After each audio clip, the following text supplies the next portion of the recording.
not only but also ចេះការប្រើប្រាស់ទម្រង់ not only but also ហ្នឹងគឺលយទៅហើយខ្ញុំធ្លាប់ឮសិស្សគាត់និយាយថាទម្រង់ហ្នឹងចេះប្រើប្រាស់ទៅគឺលយមែនទែនបង្ហាញថាយើងចេះភាសាអង់គ្លេសច្រើនហើយទម្រង់ហ្នឹងវាអត់ងាយស្រួលប្រើមកនេះមែនទែនទៅតាមពិត not only but also ហ្នឹងដូចជាមិនពិបាកណាស់ណាប៉ុន្តែក៏មានអ្នកខ្លះនៅតែប្រើប្រាស់ខុសដែរចឹងនៅក្នុងវីដេអូមេរៀនមួយនេះខ្ញុំនឹងបង្ហាញប្រាប់អ្នកទាំងអស់គ្នាពីការប្រើប្រាស់ not only but also ហ្នឹងហើយសង្ឃឹមថាវាជាប្រយោជន៍សម្រាប់អ្នកទាំងអស់គ្នាសួស្តីអ្នកទាំងអស់គ្នាសូមស្វាគមន៍មកកាន់សាលាភាសាអង់គ្លេស Ednich នៅក្នុងវីដេអូមេរៀនមួយនេះគឺយើងនឹងពិនិត្យមើលការប្រើប្រាស់ not only but also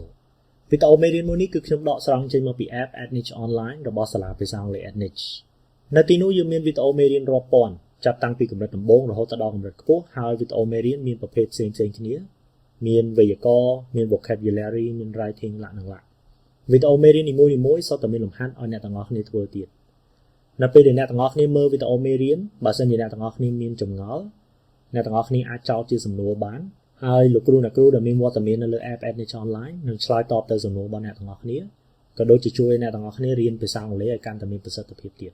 ចាប់អារម្មណ៍ចង់ប្រើប្រាស់ app Ednich online សូមតាក់ទងទៅ Telegram ដែលមានលេខ011 45 5567ឥឡូវនេះយើងចាប់ផ្ដើមមេរបស់យើងទាំងអស់គ្នា We use not only ហើយយើងដាក់អីមួយមក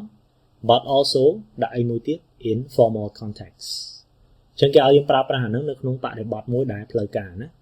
ហើយជាទូទៅអាដាក់អីមួយហ្នឹងគឺដាក់វាជាលក្ខណៈកឡូស្មើគ្នាបើ noun ដូចគ្នា verb ដូចគ្នា adjective ដូចគ្នា adverb ដូចគ្នាទៅ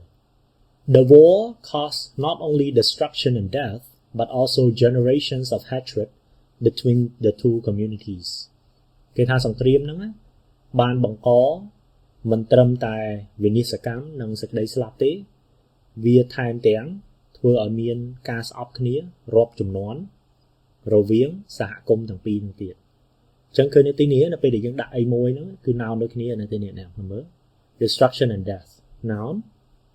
generation of hatred ក៏ noun ដែរអញ្ចឹងឃើញទេអញ្ចឹងពេលគេដាក់អីមួយហ្នឹងមិនមែនចេះតែដាក់ទៅពីណាគឺដាក់ឲ្យត្រូវគីឡូរបស់វា noun ដូចគ្នាអញ្ចឹងទៅចឹងនៅទីនេះគឺគេភ្ជាប់ noun មួយ noun ហ្នឹង not only noun but also noun The car not only is economical but also feels good to drive គេថាឡានហ្នឹងមិនត្រឹមតែស៊ីសាំងតិចទេហើយថែមទាំងបើកទៅស្រួលទៀតអ្នកទាំងអស់គ្នាមើលទីនេះគេភ្ជាប់អីគេវិញ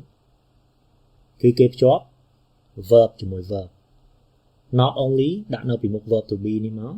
but also ដាក់នៅពីមុខ verb feels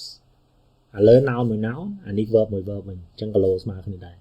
This investigation is not only one that is continuing and worldwide but also one that we expect to continue for quite some time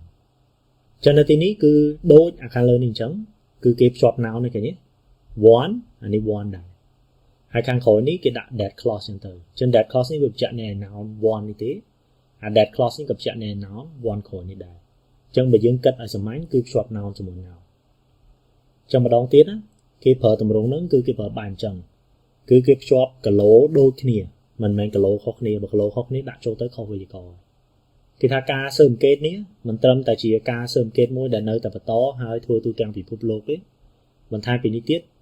វាគឺជាការស៊ើបអង្កេតមួយដែលពួកយើងរំពឹងថាវានឹងបន្ត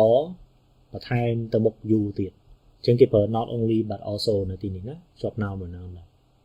We can sometimes leave out also.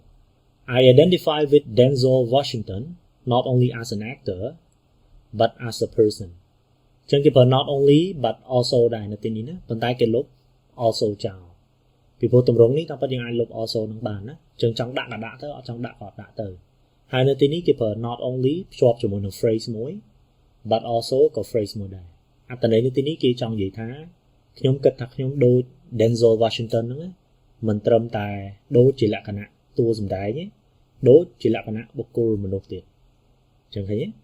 គឺគេប្រើ not only but also អញ្ចឹងដែរខ្ញុំនៅតែនិយាយអារឿងគីឡូស្មើគ្នានឹងដដែលហ្នឹងដោយសារវាគឺជាចំណុចសំខាន់មែនទែននៃការប្រើប្រាស់ not only but also ហ្នឹងបើអ្នកទាំងអស់គ្នាអត់ប្រយ័ត្នអារឿងគីឡូដែរហ្នឹងទេអ្នកទាំងអស់គ្នានឹងប្រើខុសវេយ្យាករណ៍ហ្នឹងណាអញ្ចឹងខ្លីណាវីដេអូមេរៀនរបស់យើងមានតែប៉ុណ្្នឹងណា ការប្រើប្រាស់ not only but also នេះតាមពិតនៅមានមួយកម្រិតទៀតដែលគេយកទៅប្រើប្រាស់ទៅសេជាលក្ខណៈប្រជ្រះវិញណាប៉ុន្តែមួយកម្រិតទៀតហ្នឹងគឺវាចូលកម្រិតមួយខ្ពស់ហើយអាហ្នឹងដើម្បីនិយាយវាច្បាស់គឺយើងត្រូវការពិនិត្យមើលចំណុចវេយ្យាករណ៍ច្រើនតាក់ទងមួយ inversion នេះទៀតណាអញ្ចឹងនៅទីនេះខ្ញុំសូមនិយាយរឿងបឋមប៉ុណ្្នឹងសិនទៅហើយអ្នកទាំងអស់គ្នាយកវាទៅប្រើប្រាស់ត្រឹមប៉ុណ្្នឹងឲ្យត្រឹមត្រូវសិនទៅបានហើយចប់ហើយណាអ្នកទាំងអស់គ្នាវីដេអូមេរៀននេះមានតែប៉ុណ្្នឹងឯងបើសិនជាអ្នកទាំងអស់គ្នាយល់ថាវីដេអូមេរៀននេះមានប្រយោជន៍កុំភ្លេចចុច like ហើយ share ដើម្បីអ្នកដទៃទទួលបានផងចាប់អារម្មណ៍ចង់ប្រើប្រាស់ app Niche Online សូមតាក់ទងទៅ Telegram ដែលមានលេខ011 45 55 67អរគុណជំរាបលា